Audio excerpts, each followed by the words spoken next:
حضرت موسیٰ علیہ نبینا علیہ الصلوۃ والسلام، بارش ہی بند ہو گئی. بند حضرت جی ہم پہ بھی ہو رہی ہے، مٹھی مٹھی وکری بات ہے، ہمیں سمجھ نہیں آ رہی. ہم موبائل میں، واٹس ایپ میں، اپنی اپنی دنیا میں، دنیا داری میں، بیوی میں، بچوں میں، مادیت پرستی میں ایسے کھو چکے ہیں. بند ہم پہ بھی ہو رہی ہے آہستہ آہستہ حضرت، وکری بات ہے، سمجھ نہیں آ رہی. میں نے کئی بار بیان کیا حضرت جی، میں نے خود حضرت جی 7ویں یا 8ویں دن ابو جی حج پہ تھے، ہمارا لینٹر ٹپک پڑا حضرت جی، میں اور میری امی جی گھر میں تھے. ہم گھبرا گئے کہ ابو جی تو گھر میں کوئی نہیں، لینٹر ٹپک پڑا. مجھے امی جی فرمانے لگی سلیمان جا چھت تے چڑھ کے تزان آکھ. میں نے خود حضرت جی اتنی بارش پتر برسا کرتی تھی کہ میں نے خود چھت پہ چڑھ کے بارش بند ہونے کے لیے اذان دی ہے. تو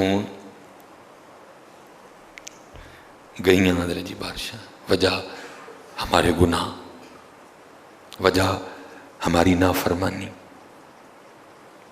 وجہ ہماری معصیت کی نحوست. حضرت آہستہ آہستہ آہستہ آہستہ بارشیں کم ہوتی جا رہی ہیں اور بہت زیادہ کم ہو چکی ہیں، لیکن ہو جاتی ہیں.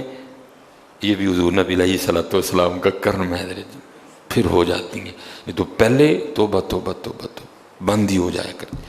حضرت موسیٰ علیہ السلام کی امت پہ بارش بند ہو گئی ہے، سارے لوگ حاضر ہوئے ہیں. اللہ کے نبی، بارش نہیں برس رہی، سبزہ خشک ہو چکا ہے. سبزہ نہ ہونے کی وجہ سے ہمارے جانور کمزور پڑ گئے ہیں. آپ دعا فرمائیں کہ اللہ باران رحمت برسائے. آپ نے فرمایا سارے میرے ساتھ چلو. استسقاء ادا فرما کے اللہ کے حضور دعا کی، رب کریم تیری مخلوق ہے، ان پہ بارش برسا. لکھا بارش کو نہیں برسی، دھوپ اور تیز ہو گئی.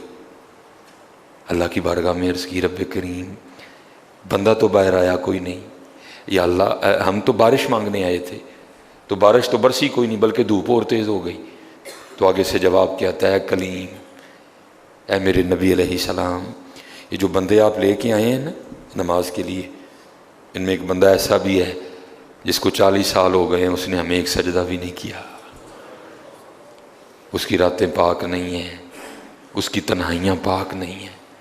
ہم نے اسے بڑی مہلت دی ہے، ہم نے اسے بڑی ڈھیل دی ہے، لیکن اب ختم. یہ جو بارش نہیں نہ برس رہی، یہ اس کی نحوست ہے. حضرت جی ایک بندہ صرف ہوئی جنہوں 40 سال ہو جان اور اب انہیں ایک سجدہ نہ کرے تو بارش ہی بند ہو جائے. اتنے کنے کنے حضرت جی اتنے محلے بھرے نے حضرت جی، انہوں 40 50 سال ہو گئے نے، کدی مالک اگے جھکے ہی نہیں حضرت، آئے ہی نہیں کبھی مسجد، رمضان میں بھی نہیں آئے. ایسے ایسے بدقسمت بھی ہیں. اور دکھ یہ ہے کہ ان کو اس بات کا دکھ ہی نہیں ہے کہ ہم سے بڑا بدقسمت ہی کوئی نہیں کہ رمضان میں بھی اللہ نے ہمیں اپنے گھر آنے کی توفیق نہیں دی حضرت.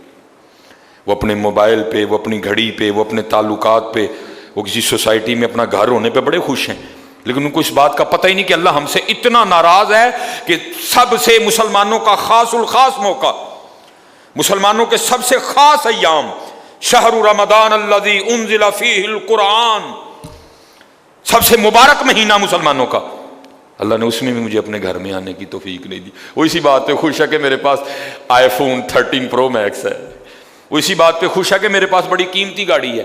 اور یاد رکھنا پتر، میرے بھائیوں، کاکیوں، سب سے اللہ کا سخت ترین عذاب، حضرت موسیٰ علیہ السلام باز فرما رہے تھے اپنی امت کو، فرمایا اللہ کی نافرمانی نہ کرو نہیں تو تم پہ فلاں فلاں عذاب اترے گا.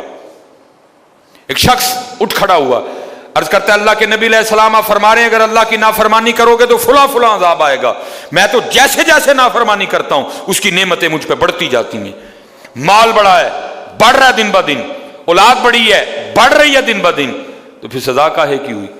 حضرت موسیٰ علیہ السلام کوہ طور پہ تشریف لے گئے، جا کے اللہ کی بارگاہ میں عرض کی اللہ میں تیری مخلوق کو تیری طرف دعوت دے رہا تھا، ان کو گناہوں کی نحوست سے ڈرا رہا تھا، گناہوں کے عذاب سے ڈرا رہا تھا، اگر تم اللہ کی نافرمانی کرو گے تو یہ عذاب تم پہ اتریں گے. ایک بندہ اٹھ کھڑا ہوا اور وہ آگے سے عرض کرتا ہے اللہ کے نبی علیہ السلام میں تو جیسے جیسے نافرمانی کرتا ہوں مجھ پہ اس کا کرم، اس کا فضل بڑھتا جاتا ہے. میں نے پوچھا کیا کرم ہے؟ اس نے کہا مال بڑا ہے، بڑھ رہا ہے، اولاد بڑی ہے، بڑھ رہی ہے، مویشی بڑے ہیں، زمینیں بڑی ہیں، کھیتی باڑی بڑی ہے، بڑھ رہا ہے میرا. اللہ پاک نے فرمایا میرے کلیم میرے جو عذاب کے انداز ہیں، میری جو عذاب کی صورتیں ہیں، ان میں سے جو سخت ترین عذاب ہے اس وقت میں نے اس بندے کو وہ عذاب دے رکھا ہے. عرض کی رب کریم کیا ہے تیرا سب سے سخت ترین عذاب؟ فرمایا میرے کلیم جس سے میں سب سے زیادہ ناراض ہوتا ہوں اس سے میں توفیق سجدہ چھین لیتا ہوں. اپنے آئی فون پہ خوش نہ ہو، کسی سوسائٹی میں گھر بنا کے خوش نہ ہو، برانڈ کے کپڑے پہن کے خوش نہ ہو، اصل شانوں والا وہی ہے جس کو توفیق سجدہ ہے.